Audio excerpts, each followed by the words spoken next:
Bonjour à toutes et à tous et bienvenue dans J-Finance UMOA Markets, votre émission dédiée au marché financier de la zone de l'Afrique de l'Ouest. Vous êtes prêts? C'est parti. Les tensions commerciales et l'incertitude économique continuent de peser sur les marchés mondiaux. En Europe, le CAC 40 a enregistré une troisième séance de baisse cette semaine, reculant de 0,50 et 1%. La confirmation par Donald Trump de droits de douane de 25% sur les importations européennes, canadiennes et mexicaines dès le 4 mars a renforcé les craintes d'une escalade protectionniste. La confusion règne également sur l'application de ces taxes, le calendrier variant selon les déclarations des responsables américains. L'Union européenne prépare déjà sa riposte, prête à imposer des mesures de rétorsion similaires, comme lors de la guerre commerciale de 2018. En Asie, la Chine fait face à un nouveau relèvement de 10% des taxes américaines sur ses exportations, après avoir déjà annoncé des tarifs de 15% sur le gaz naturel liquéfié et d'autres produits américains. Sur le front macroéconomique, les données d'inflation aux États-Unis compliquent la politique monétaire de la Fed. Passons maintenant à l'Afrique, où plusieurs décisions économiques majeures pourraient remodeler le paysage financier. L'administration Trump a radicalement modifié son approche du développement en Afrique en mettant fin à Power Africa, le programme visant à électrifier 60 millions de foyers par les énergies renouvelables. Cette décision affecte 23 pays, notamment le Kenya et le Nigeria, et menace environ 48 projets d'une valeur de 12 milliards de dollars. Parallèlement, Washington remet en cause le rôle des institutions financières multilatérales telles que la Banque mondiale et la Banque africaine de développement, menaçant de réduire de 40% sa contribution. Cette posture fragilise les mécanismes de garantie des prêts souverains et entraîne une hausse des coûts d'emprunt pour les pays africains. Bonne nouvelle pour Madagascar, le FMI débloque 101 millions de dollars pour soutenir les réformes du pays avec un mot d'ordre: renforcer la lutte contre la corruption et la gouvernance fiscale.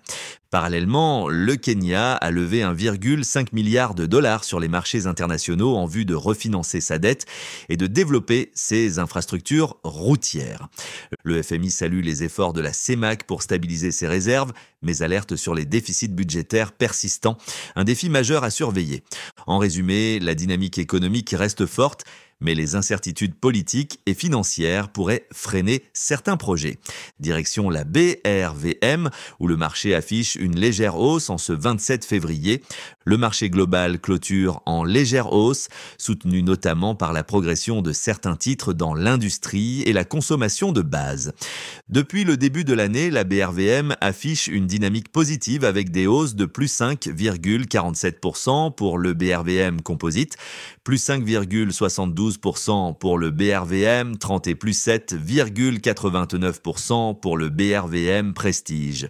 Le secteur de l'énergie domine avec une envolée de plus 16,27%, portée par des titres comme Total Energy CI, suivi des services publics en hausse de plus 8,10%, soutenu par la CIE.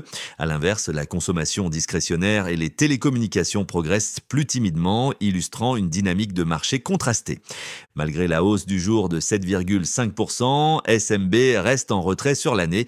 Tract Afrique Motor CI rebondit fortement sur la journée avec plus 7,1% après une forte correction hier, mais demeure toujours en baisse depuis le début de l'année. La plus forte baisse du jour revient à Sicor avec moins 7,38% qui poursuit un démarrage d'année hésitant. En deuxième position, nous avons Sucrivoire qui, malgré un parcours annuel positif, subit un correctif notable sur la séance de moins 6,36%. Depuis le début de l'année, Total Energy CI reste le leader avec plus 42%. Filtizac et Palm CI figurent parmi les plus grands gagnants annuels. Globalement, la séance du 27 février se révèle positive pour la plupart des indices clés, Composite, BRVM 30 et BRVM Prestige. On observe toutefois des corrections ponctuelles sur certains titres, ce qui s'inscrit dans la volatilité habituelle du marché. C'était tout pour aujourd'hui. Merci pour votre fidélité. N'oubliez pas de vous abonner et à très vite pour des nouvelles analyses sur J-Finance UMOA Markets.